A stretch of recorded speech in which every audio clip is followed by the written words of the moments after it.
We're here to share with you inspiring stories that bring to life all the little and big ways that people bring more love, joy, laughter, and humanness to everyday life.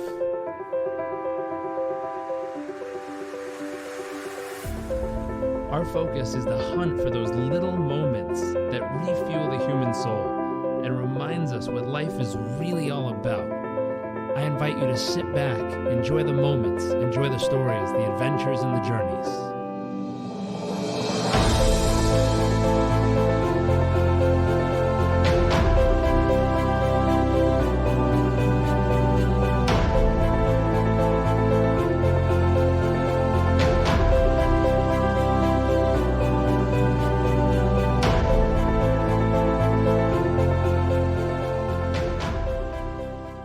Hey everyone, welcome back to another episode of What the World Needs More of. My name is Jarek Robbins. I'm your host for this episode. We are joined by a very special, longtime friend and guest.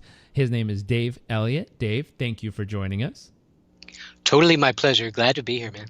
Very excited to have you. Now, we're going to start with the question of the show, which is, what do you believe the world needs more of? So I'm a relationship coach. So the answer that I've got to give you is love. Thanks to Elvis Costello, I want to say, peace, love, and understanding. Mm-hmm. And I know your wife's theme is peace, love, and gummy worms. So I would say that. I would say those things, maybe, gratitude, compassion, things of that nature too, wisdom. So I got to say I got more than one answer, but, no one said I couldn't. That's right. And so, second question I'll throw in here. How do you currently help bring these things to life each day? Well, I have a beautiful opportunity to work with amazing people that I love all over the globe. I have clients all over the place. And I literally make a stand for their greatness every single day. I support them where they are and where they want to be. And I sort of help them close the gap elegantly, effectively, and efficiently to get from where they are right now to where they want to be. So literally, I take a stand for love and understanding and peace and wisdom and all those things. I literally help people do that every day. And it's my great honor to be able to do that. So I absolutely love it. I'm blessed for sure. That's fantastic. And you do that through coaching. You do that through a book you've written. You do that in other ways as well? Yeah, exactly. Coaching is probably my main thing, but now I've got 3 books now, 2 books and a workbook.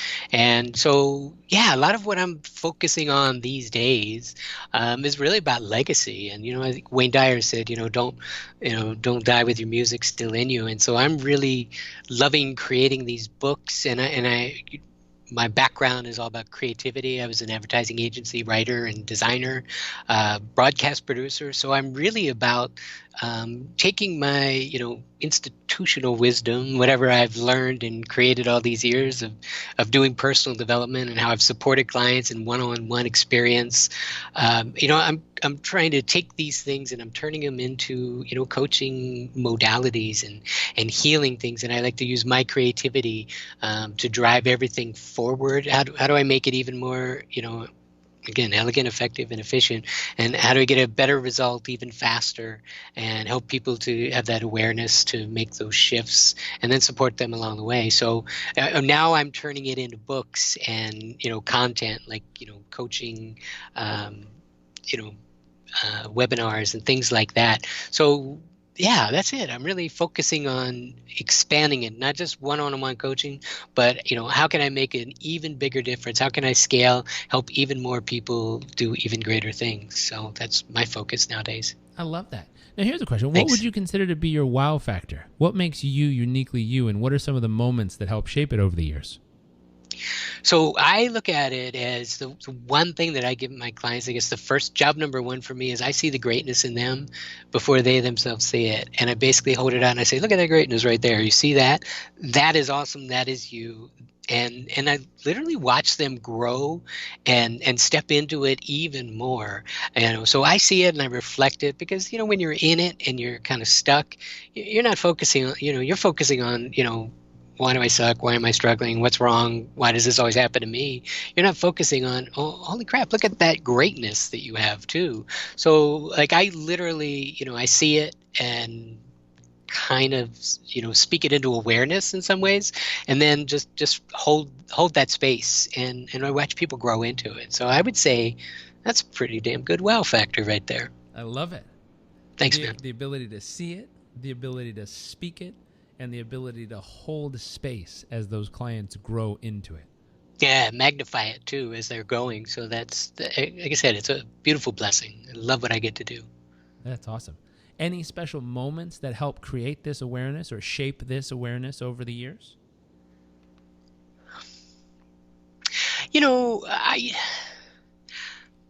It's one of those things. I've been doing this for 11 years full time. I left my job right before the global financial collapse in 2008. I had a dream and a belief, and I kind of stepped out and did it. I didn't really know the way, but there have just been so many over the years. Like one of the things I do is I have I used to get these texts from clients. Like a lot of my work is focused on helping women because they're the ones who tend to be most open to help in the area of relationships, more so than men.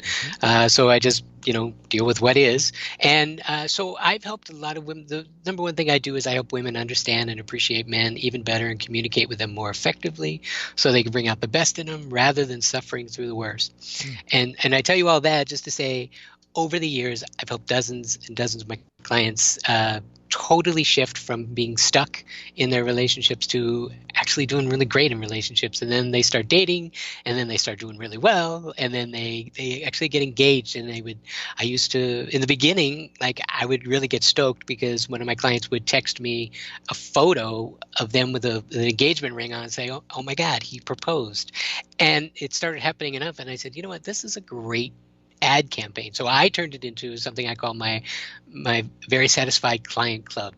And I basically use that the wedding ring or the engagement ring photo as a visual metaphor, not the be all end all, but as a visual metaphor for, hey, she did the work and she got the result. And she was able to shift it. And she didn't always think that was possible. And so I basically turned that into a vehicle for them to then, talk about, how I helped them shift it. And then when you say any special moments, those are the special moments, the ones that say, oh my God, I never thought I'd be here, but, I am. And I really appreciate your help in making that come true. Oh, those are awesome moments. Very, very special moments. Yeah, thank you. I agree. What about, speaking of moments, what's a moment over the years that made you feel incredibly humble? I would say the first time I worked with another client, they were actually dating, and they decided to go ahead and get married. And they called me when I was across country, and they said, we would love for you to be our official witness and sign our wedding license. And this was like my first big one. And they were at the point of just breaking up too. And that was, when I started working with them. And obviously we got them over that juncture. And they've probably been married now for, I don't know, 8-9 years, something like that. So it's been a while. But that was a really humbling moment to be able to be, there in a visceral, celebrated part of their special moment, and just to remember where they were and where we got them to. And like I said, they're still married and doing great with kids and grandkids. They already had older kids, but they're doing great years later. And like I said, it was touch and go when I first started working with them. So that's humbling.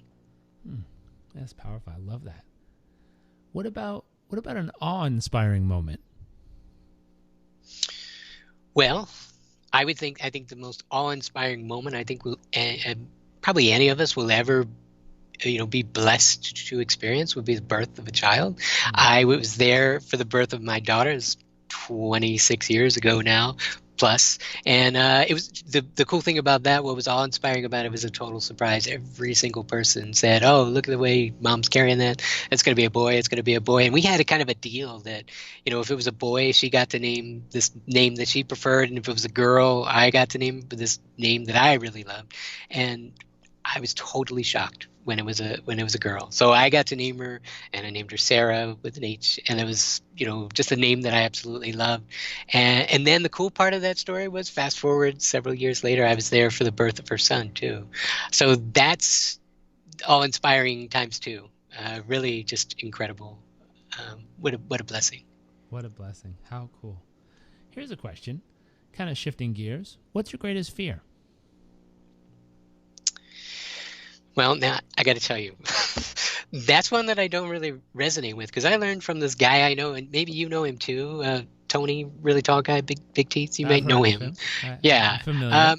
Where focus goes, energy flows. So I've really kind of retrained myself over many years of doing this work. I don't focus on fear. I focus on what I want instead, and that sort of drives me. And so I guess if there was an area that I could worry about if I chose to, like I said, I'm right now in a period of time where I'm really focusing on legacy. I'm trying to put my, what I know into books and products and CDs and all these different products, so that it becomes a legacy. And one day I'm not going to be here, and we're all going to have that fate, right? But I also wanted to exist after I did, and make a difference for my family and those come behind me, and also society who can learn from my challenges, my mistakes, my opportunities for growth. So it's not a fear, but it's something that does drive me. So but it's also, there's a little bit more urgency to it, if that makes sense. So it's not a paralyzing fear, it's a driving fear. It does. I like that. Yeah, thanks. What about this? What are you most excited about for the future? Again, you caught me in the season of legacy right now. I'm excited about doing, creating that work, CDs, books, teaching people, leaving something behind. So that's really exciting. And my latest book is something I'm really, really proud of. And I think that's how we kind of reconnected after not having talked for a little bit, is you had posted something that was similar, and it talked about the whole idea of you're going to keep getting lessons over and over until you get them. And I commented and said, totally agree. That's exactly what my book is about, and it's called Same Shit, Different Date. And so it's a play on the, same stuff, different day. Same things happen over and over again. But I basically put that into the dating world, and why you date the same partners. I hope people literally, pull the string and see that those people that are totally unique individuals who didn't know one another, the only thing that they had in common was you. Well, they all came to bring you, in many cases, singular lessons, maybe different faces of them, different looks on them. But that's what the book is about. And that's what I'm really excited now, because it's been such a profound awakening, because awareness is the first thing that has to change. Most people had no concept, no idea that was even a thing. And by bringing that into their awareness, it's creating huge and just remarkable shifts. So that's the kind of thing that gets me excited about, when I see people have these profound shifts that just change everything. And I guess I'd say awareness is maybe 60% of it, 70% of a shift.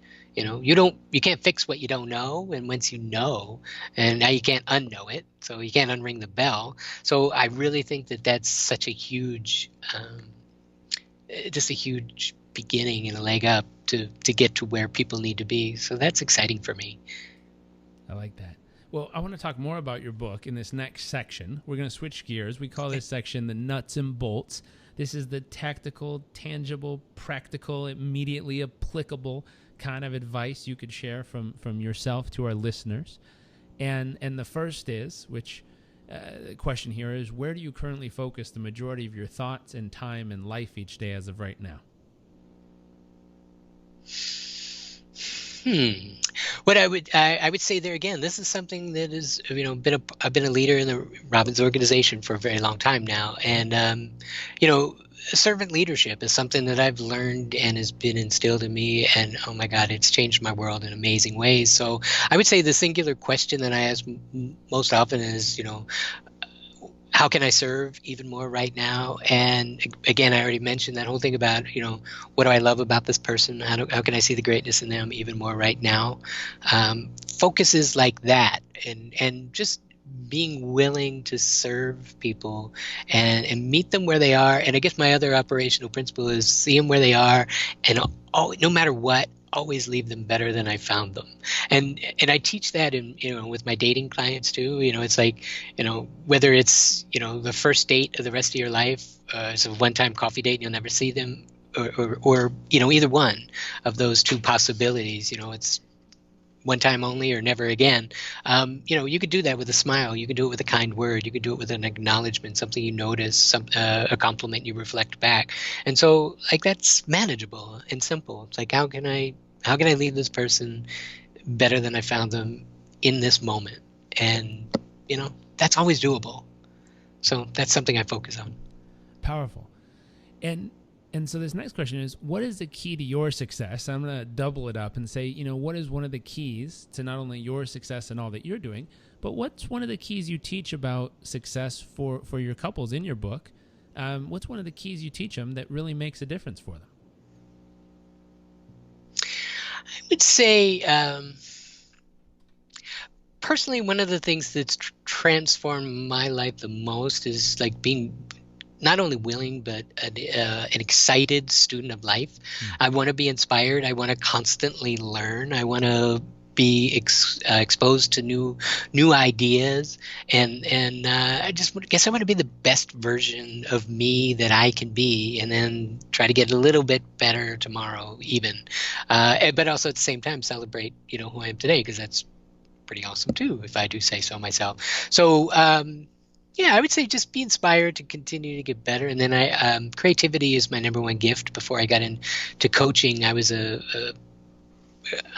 copywriter in advertising agencies, broadcast producer, graphic designer. So creativity is pretty much, the nexus of where everything comes together for me. I'm always trying to, create something new, make it better, faster, more effective, more intriguing, more entertaining, more educational. How can I just make it better? And I guess that's something your dad that's his driving question too. Now I think about it, I never really considered that, but we have similar primary questions in that respect, although that's not my number one primary question. But it's about, how can I make things even better and celebrate how great they are as well at the same time. I like that. And what about in your book? What's one of the tips you share that helps people reading it really to help in their relationship? Well, in the book, it's sort of a deep dive and a sort of diagnostic as well. And it's an assessment. Like I said, it's that awareness. Like in the book, I'm teaching them about something, you could make the case that most people who pick up the book don't really know or know very little about it. So there's a lot of, bringing light to something that's in the shadows. And then once it's out of the shadow and in the light, you're like, oh, well, now what am I going to do with it? And then, one of the things I do, I guess the thing is, if I'm going to put it down to 3 words, it's always about know your value. And so work on your own self-worth, work on your own shadow, your own wounds, the things that maybe you're just now seeing for the first time.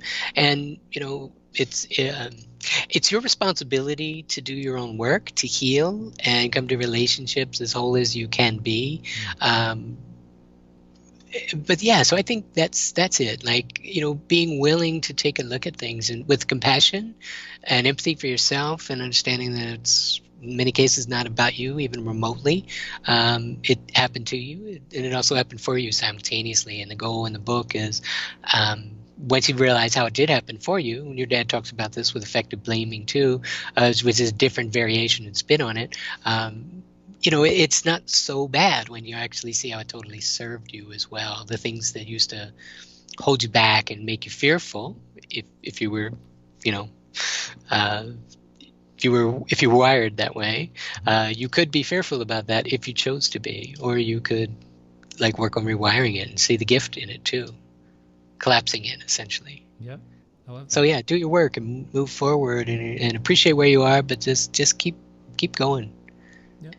I think something that's very fascinating is I remember I was having dinner one time with a couple who were in the relationship coaching space a little bit. Mm-hmm. They're over in San Francisco.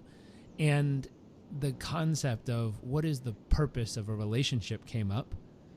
And we had very, very different opinions. This is good. I want to hear. Yeah, it was fascinating. I'll start with theirs and then I'll share mine, and they're just different. And I realized both work for different people.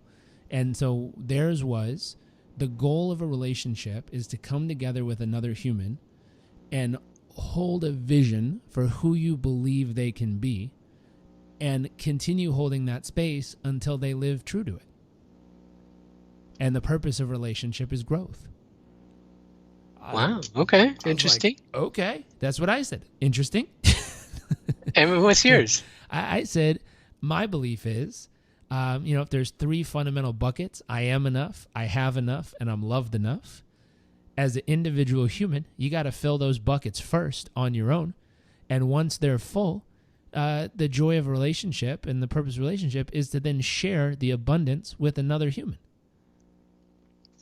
I got to say, I resonate more with that one.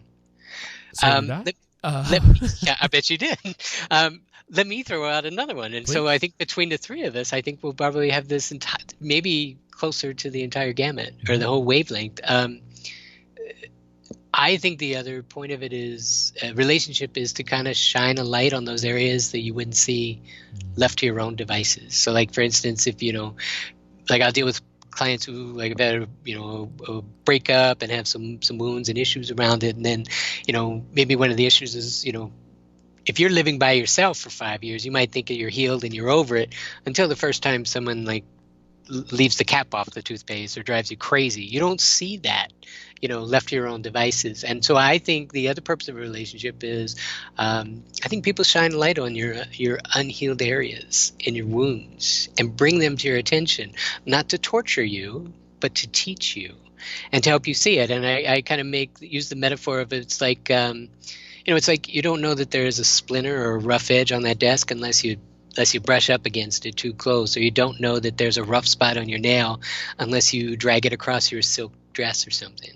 And so I think that's the other purpose too. I think, people are there to bring attention to unhealed areas as well. And we do that for both partners. And I think, and that's when I get to the point of, together then we grow.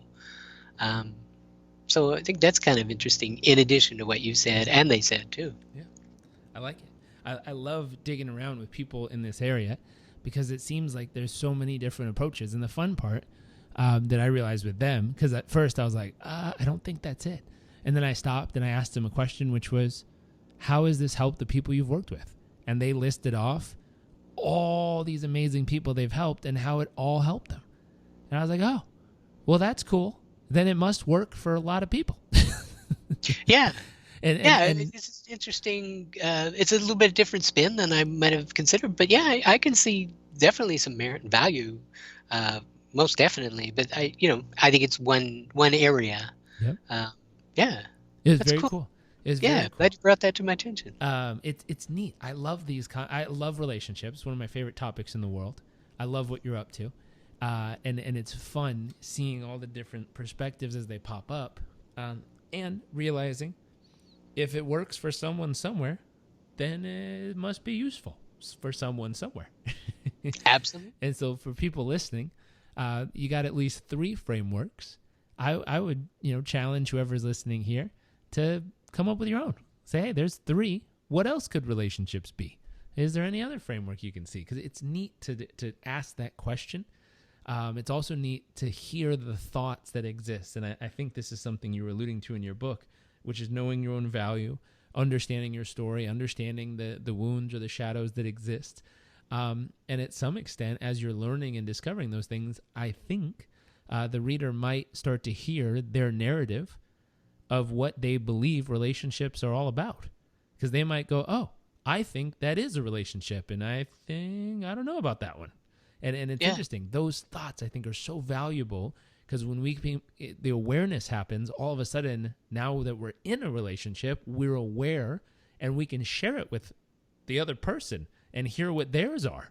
I think that's one of the fundamental headaches that happens over time is 2 people get in a relationship, whether it's business or intimate or friendship, and they both think, quote unquote, it's supposed to happen differently than it is.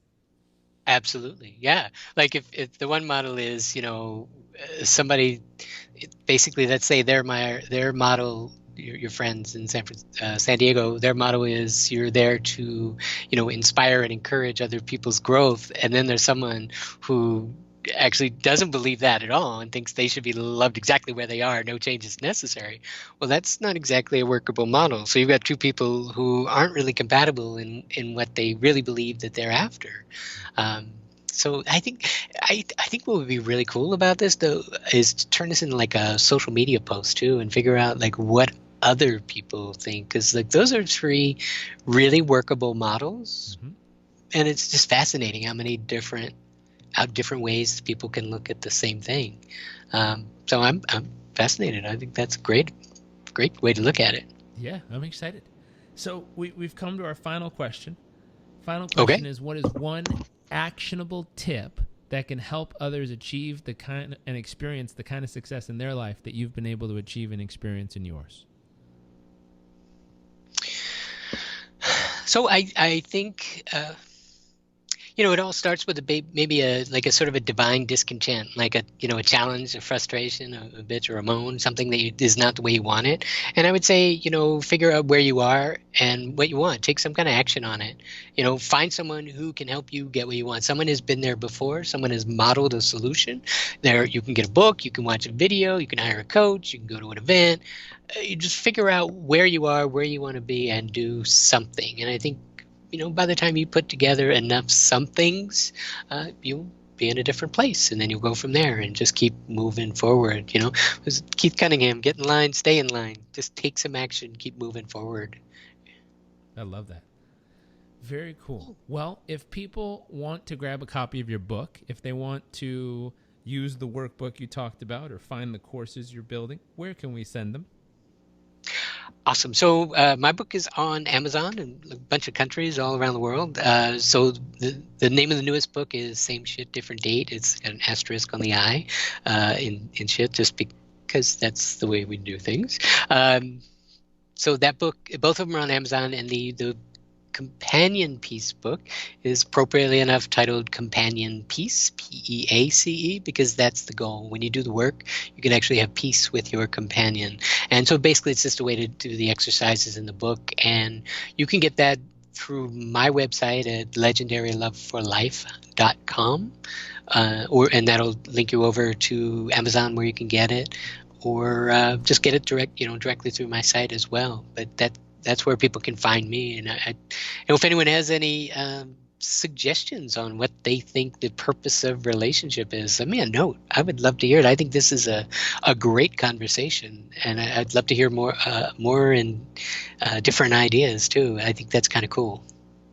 Very cool. Well, we will make sure to include all those links in the show notes for this episode. People can click them and go straight to your website, straight to Amazon to grab a copy of that book. I highly recommend they do.